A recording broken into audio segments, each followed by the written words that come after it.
Good morning, church. Good morning, kids. How are you guys doing? Yeah, you doing good? We ready for this? All right, if you have a Bible this morning, let's open up to John chapter 6. John chapter 6, we're going to be at the beginning of John chapter 6. Today is a special day because today is a day that we are going to celebrate our Reach commitments. About a month ago, March 19th, Sunday, March 19th, we held a Reach Commitment Sunday. And we were able to do two very, very important things as it relates to our Reach initiative. The first and the most important is many of us had the opportunity to come down front after our service and write the initials of someone that we have a relationship with, somebody that we love, somebody that we're doing life with, who is yet to know Jesus, write their initials on our Reach walls. So we have 5 Reach walls. Here's 3 of them. Another one's in the atrium, and another one is in a different location within our building. And we came down and we wrote the initials of someone that we love who is yet to know Jesus. And we committed to be praying for them, to come to know the awesome love of Jesus. We committed to continue to build our relationship with them, to be somebody who represents Jesus to them. That is huge. That is what the Reach Initiative is all about. It's about the people that we are privileged to do life with that are yet to know Jesus. The second thing that we did is many of us, we made a financial commitment that is above and beyond our normal giving to help make the Reach Initiative possible. So today we're going to celebrate both of those commitments. We're going to do that by looking at one of Jesus' most popular miracles. It's recorded for us in John chapter 6. It's this time when Jesus fed 5,000 plus people.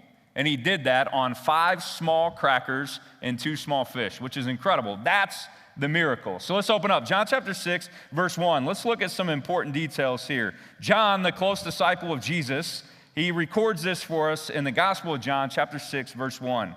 It says, sometime after this, Jesus crossed to the far shore of the Sea of Galilee. That is the Sea of Tiberias. This body of water has 2 names. Why? Because the Jewish people are a conquered people. They're conquered by Rome. So Rome's going to give it a name, but the Jewish people know it as the Sea of Galilee. Goes on to say this, verse 2, and a great crowd of people followed Jesus because they saw the signs that he had performed by healing the sick. And so Jesus went up on a mountainside and he sat down with his disciples.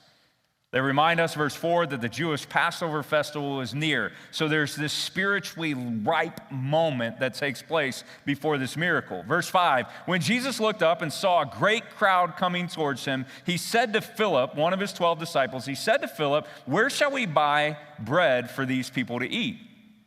He asked this only to test him, for he already had in mind what he was going to do. You know, as we celebrate what's taking place in the life of our church through Reach, through this one word that we have been focused on the entire year. All of 2023, we have focused on this one word, Reach. Don't these balloons look great? It took me a long time to blow up every single one of these balloons. Of course, I did not do that. We have artistic people that did that for us. But we've been focusing this one word, reach, reach, reach. Well, in this miracle of Jesus feeding 5,000 plus people, let's notice 2 very important details that bring life to this miracle. First, notice that there's this large crowd coming towards Jesus. There's a large crowd. Jesus has went up on a mountainside. He's hanging out with his disciples, and they can see this crowd coming towards Jesus. Now, John writes this gospel. And John is one of the closest disciples of Jesus. Jesus has 12 disciples, but he's got 3 that he's very close with. Peter, and then James and John, the 2 brothers, the sons of Zebedee. And so John, he recalls this. He's a firsthand witness to this miracle. And so he says, yeah, we're up on this mountainside, and all these people are coming towards Jesus. It's this huge crowd. Why are they coming to see Jesus? Well, John tells us, in these previous verses, he said all these people, they had seen Jesus heal so many people, heal all these sick people. And so these people are interested in Jesus. They want to go check out Jesus more. They are asking the question, is this Jesus the Messiah? Is he the Savior? Is he the Son of God? They're asking this question. They're interested, so they go to see more, to experience more of Jesus' miracles or Jesus' teaching. You know, as we continually commit to reach our community with the grace and the love and the truth of Jesus, let's all be mindful of this. Our community is actually interested in Jesus. They are. The people we do life with, the people on your street, the people in our neighborhoods, the people in our schools, they are interested in Jesus. Now, it might not seem like it at first, because what they're not interested in is man-made dogmatic religion that claims to know everything there is to know about God. They're not interested in that, and they shouldn't be. You know who else was also not interested in that? Jesus. Read the Gospels. Honestly read all 4 Gospels, Matthew, Mark, Luke, John. Honestly read them and try to take your preconceived lens off. And you will see time and time and time and time again that Jesus challenges what? Man-made dogmatic religious authority. That's what Jesus did. And Jesus is the Son of God, and so he possesses the authority to challenge that. Church, our community is interested in Jesus, the real Jesus. And they're not interested in man-made dogmatic religion. And I don't know about you, but I praise God for that, because I'm not interested in it either. I don't want a religion. I don't want a set of rules that I have to live up to, knowing that I'm not going to live up to them. What I desire is a relationship with the one true God who created me, to be in relationship with him and to be in relationship with those that I do life with. That's what I desire. And so why is it a surprise that my neighbor desires the same thing? People in our community are interested in Jesus. And through the Reach initiative, we have continually committed to be there, to be there. Maybe you've heard this phrase before, that luck is when hard work meets what? Opportunity. Luck is when hard work meets opportunity. Well, with Jesus, it's not luck, it's blessing. Blessing is when God's grace meets us right where we are. Right where we are. I love how Max Lucado says this. Max Lucado says this. He says, look, God loves you just the way you are, just where you are. Here's the thing, he loves you too much to let you stay there, because he wants us all to be like Jesus. Tell me that won't preach in this day and age. So this crowd's coming towards Jesus because they're interested in Jesus. The second thing, important detail in here to notice, is that Jesus asked one of his disciples, one specific disciple, where they're going to buy enough bread to feed all these people coming. Who did he ask? This guy named Philip. He says, Philip, where are we going to buy enough bread? Now, this is really cool because biblical scholars, they conclude that this area where they're at on the Sea of Galilee is actually where Philip is from. And so Philip, as one of the 12 disciples, would actually know where they could buy enough bread for all these people to eat. I think there's a reason that Jesus asked Philip, because Philip knew the region. He knew the area. Another interesting note. We believe that Jesus is asking us to reach our community with his grace, with his love, and with his truth, because we know our community. We live in our community. We do life with people that live on our street. We do life with people that we show up with, especially those of us who have kids in sports, to the ball field every Saturday and every Sunday and twice on Tuesday and as many times as we need to do it, right? We do life with them. We understand our community. That's why we cannot form a holy huddle that isolates us from every person who doesn't know Jesus. Because when we do that, then we cannot interpret what's taking place in our community. Therefore, we cannot interpret how to share Jesus with people who are yet to know them. We can't form a holy huddle that isolates and says we're terrified of the world and the people in the world that are yet to know Jesus. That's not what Jesus did. Jesus went, and he interacted with people that were far from God all day long. He did it again and again and again and again. These details. He asked Philip because Philip knew the area. Jesus is asking us because we know the community. And we are going to continue to show up and allow Jesus to give us wisdom on how to interpret the times. And the times are interesting. There are a lot of stuff that's taking place in the life of our community, in the life of the world that we live in the life of our city, our country, and the lives of our schools. I mean, it's an interesting time. but will we continue to choose to partner with Jesus and partner with each other to share Jesus with people that are yet to know him? That's a choice. We have a choice in that. But look at what happens here at verse 7. We want to go a little bit further on in this miracle, and then we're going to ask some of our kids to come up and help us. In verse 7, it says, Philip answered Jesus. He said, Jesus, it would take more than a half a year's wages to buy enough bread for each one to have a bite. What's Philip saying? You really want to spend all this money? What Philip is yet to know at this point in his relationship with Jesus is that money's never an issue for Jesus. It's never an issue for Jesus. Now, we know that money makes the world go round, but money does not lead or initiate or change what Jesus has already decided that he is going to do. Let's remember this. Jesus always knows what he's going to do, when he's going to do it, and how he's going to do it. Jesus always knows what he's going to do, when he's going to do it, and how he's going to do it. In our lives personally and in our lives collectively as we follow Jesus together. So he says, we're going to go spend all this money? Look at verse 8. This is where it gets really interesting. It says, another of Jesus' disciples, Andrew, which is Peter's brother, he spoke up and he said, hey, here's a boy with 5 small barley loaves and 2 small fish. But how far will they go among so many? I wonder if Andrew just stole this kid's lunch. Where's this stuff show up from? Well, to really highlight this, we want to bring up a couple kids from our kids ministry. So right now, join me in welcoming. This is Carrie Wiley, our kids minister, and this is 2 of our students. Come on up here, guys. Do you see yourself up there, Colette? Is that what you're looking at? Isn't that pretty cool? I know, it's a camera. It's amazing. So this is Colette, and this is Gus. So Colette, how old are you and what grade are you in? I'm 7 and I'm in 2nd grade. Second grade. All right, Gus, how old are you, bud?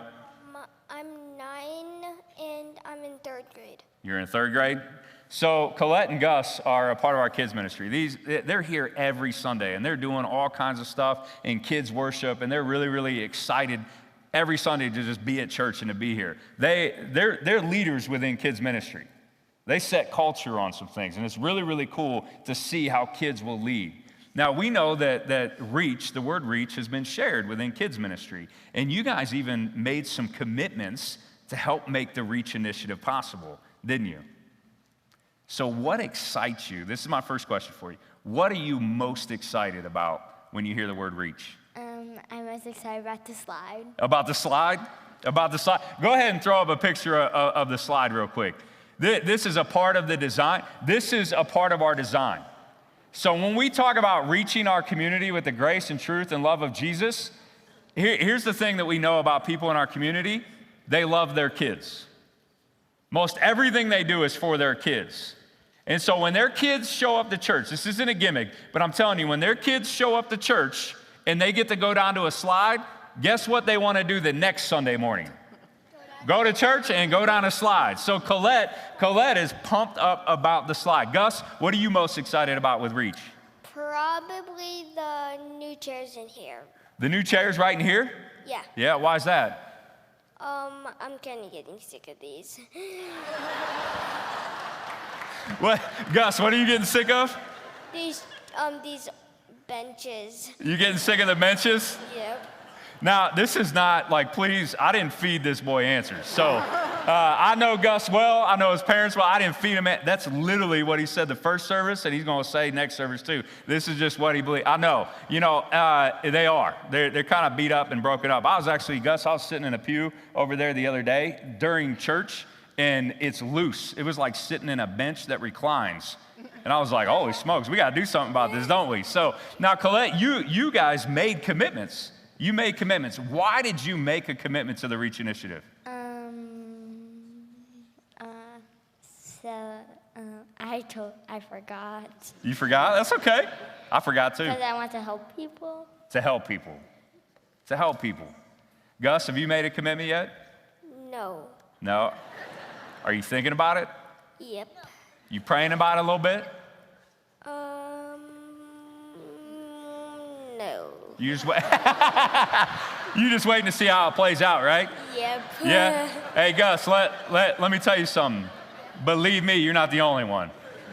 You are not the only one. So let's see how this plays out before I commit to this thing. So the kids ministry are doing a lot of things. Carrie, I'm going to ask that you just share a little bit about what you guys are doing. Yeah, I shared first service. One of the reasons why I think Gus is still thinking about it is because we talked to our kids about committing something from them. And what we want is we don't want them asking moms and dads for the money. We want them to say, I want to do these things to earn some money that I can bring myself. And so they have been thinking about different ways, and some of them are still thinking, what can I do? And we talked about committing to 3 different things. One is they could commit to bringing in money to help with the REACH initiative, or they could help like you guys have done. They could commit to asking some friends to come to church with them, and they've done that as well. We have a wall up in the kids' ministry area where they have signed some names of friends they want to bring to church. And then the third thing we've been talking to them about is an act of kindness that they could do to serve and help people around them and using their gifts and their talents. So they've been thinking about 3 different commitments. So it's a lot for these guys. But collectively, we have committed as kids ministry to bring in an offering of $2,000 over 2 years. And since we have kids, we broke it down for them to $70 a month, which is about $1 a kid, because not every kid's going to bring in offering, and that's okay. So it's about $70 a month that we have committed. And so far, in about a month's time, they brought in almost $115. So we're pretty excited. Above and beyond. That's cool. And you guys you're building like a little Lego slide, right? I think we have a picture of this. So we built a Lego slide to represent the slide they're going to get, and then we tore it down. And so for every $10 they bring in, we add another piece so they can see how they're doing. That's awesome. So, that's awesome. Yep. Thanks, guys. Yep. Appreciate it. Give them a round of applause. You the man. I did. I heard you say it. Thanks. We're going to invite a couple of our students up here at this moment. This is Elizabeth Sprecher and Eli Finney, and they are both juniors. They'll tell you where they go to school and all this kind of stuff. And then this guy right here is a freshman in high school.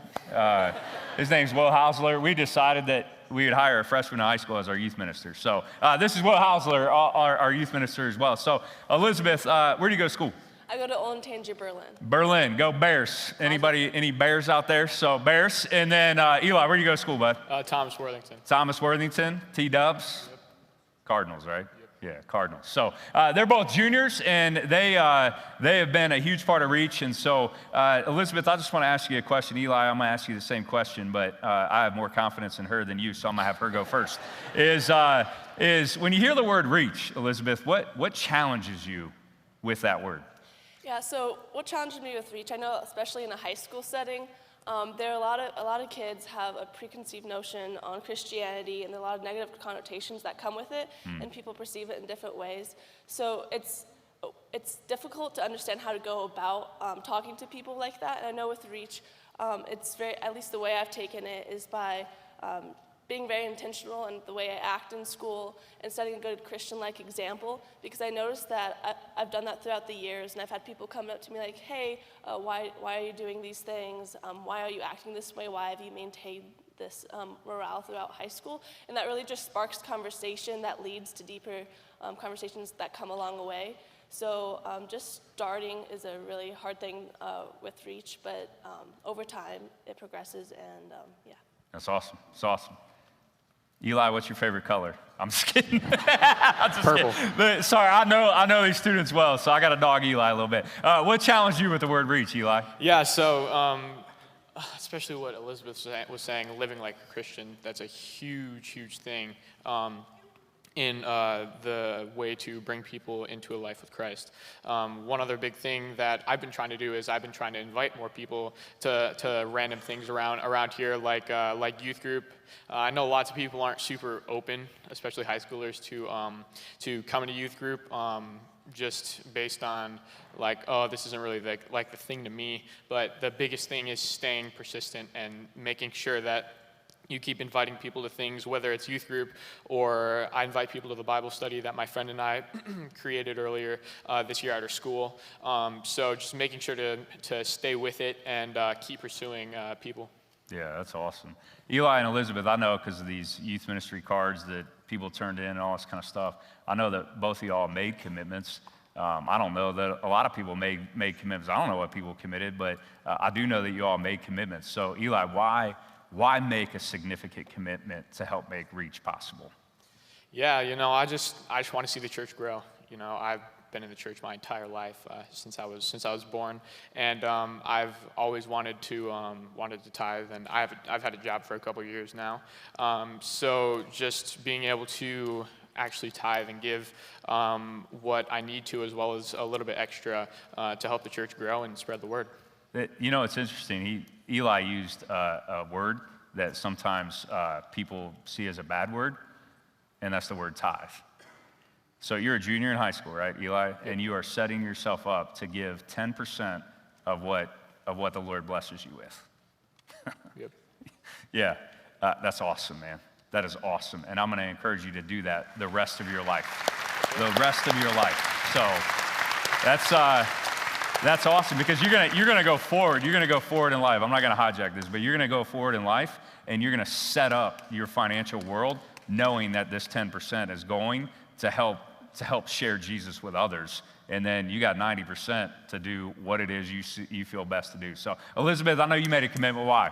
I'm kind of on the same page as him, took the words out of my mouth, but also I remember the day that we wrote these commitments down. I remember I was reading the Bible earlier, and I think it's Matthew 7:24, don't be hearers of the word only, but doers, or something like that. And I know we were also talking about Jesus' compassion, like just action, and like you can be like apathy and things like that, and like you need to like take action and things like that. Yeah. And so it really drove me to like, hey, I'm in a financial situation where I can give right now, and I know I want to like impact the church more and like contribute to that. So that's one of the reasons why I donate. That's awesome. That's awesome. Well, I know that you guys have talked within student ministry a lot about this word reach. What are some things you all have done to help bring this into the students' lives? Yeah, so like you said, we had a specific Reach commitment card for teenagers, which, by the way, guys, if you're still thinking about it, I have more of those. And so we could, I just want to invite you to continue to be thinking about and praying over that.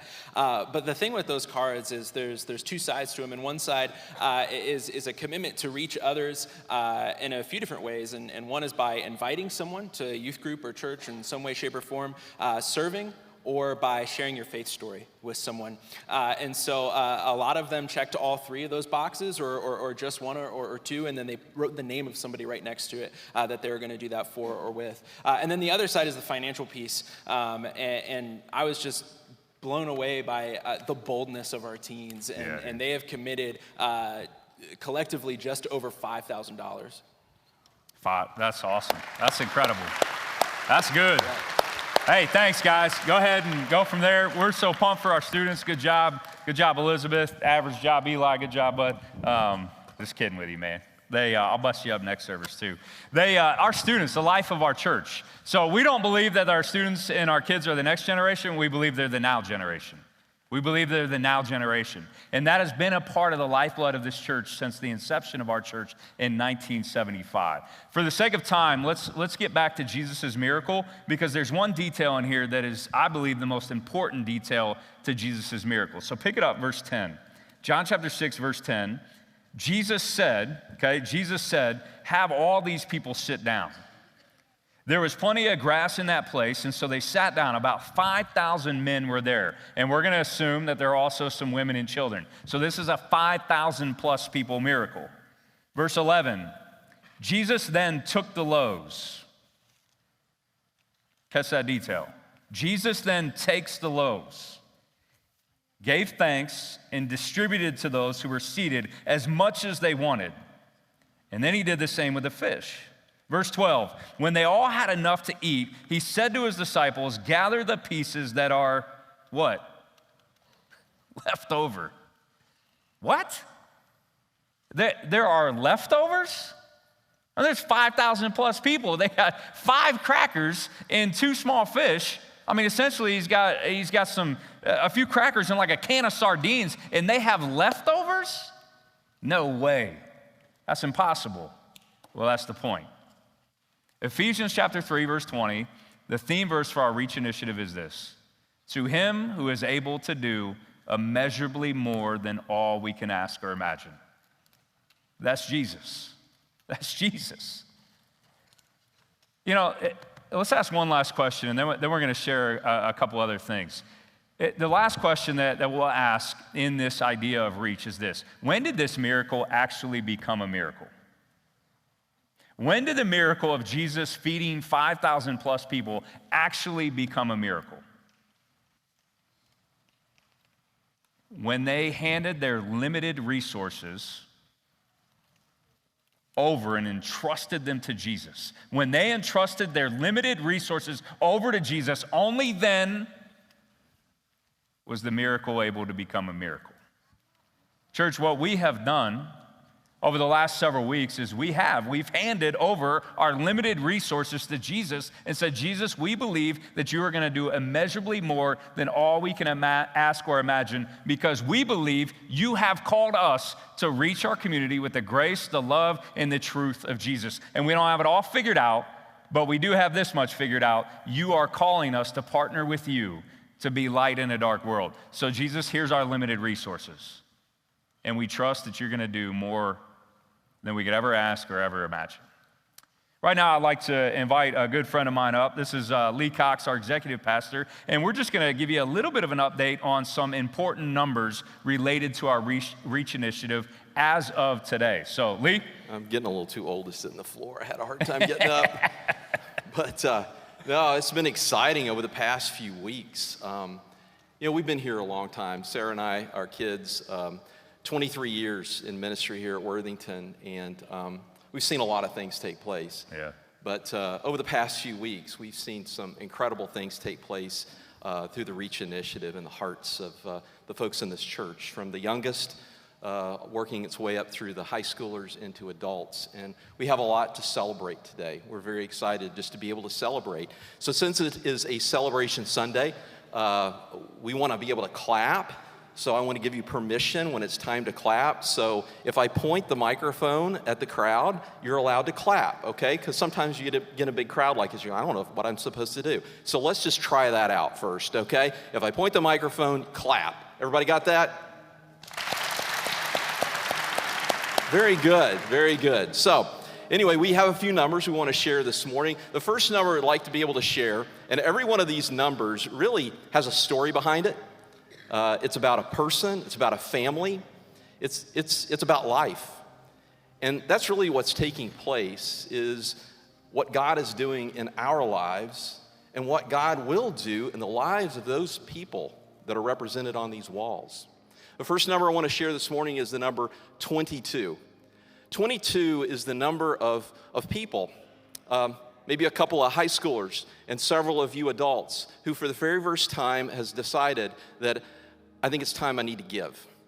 It's time to give. 22 folks are first-time givers, first-time givers here at the church. That's something to celebrate. That somehow your heart has moved you towards saying, you know what, I do need to reach. And this is one way I need to be able to do that. Another number I want to share with you this morning, and all these numbers are constantly changing. I'm always talking to Terry Gallahue. She's our administrator. I'm like, tell me what the numbers are today, because that's kind of what I do too. So this number is 341. This number represents how many givers within the church have committed for 2 years to give to the Reach initiative. That's awesome. That is really, really good. 341. And again, it changes all the time. We know this is an interesting economic situation we're in within our country, within the world. And for 341 families to say, you know, I'm going to give above and beyond what maybe my tithe or my offering might be. I want to give above and beyond. 341 families. That's incredible. Okay, the next number is a big number. It's $2,300,661. That's go ahead and clap right now. That's a lot of money.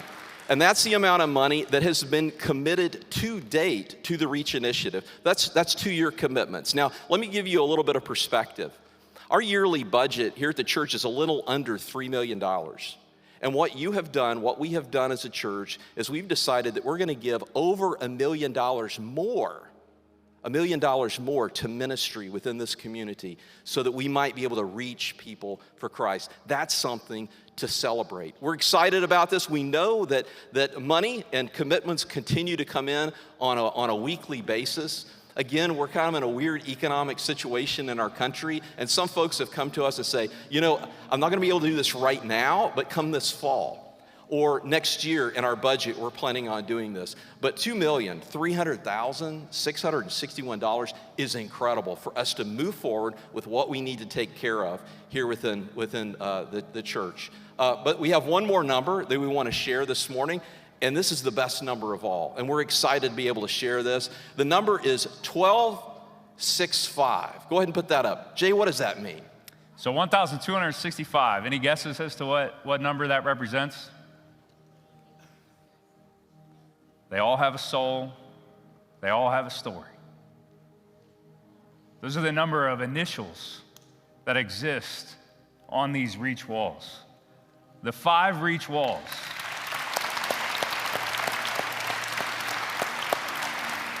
And we know that as you are here today, there are a number of people that you're like, oh, that guy, that gal, that neighbor. You didn't write their initials on the wall, but you're like, I need to add them to the wall. All right, go find a black Sharpie marker and fill these walls up. But today, right now, 1,265 different names, lives, stories, souls that we as a church have committed to say, you know what? We're going to be praying for them. You know what? We're going to be intentional. You know what? We are going to commit to represent Jesus to them. And here's the thing. It's not going to be easy. It's not going to be easy. It's not going to be comfortable.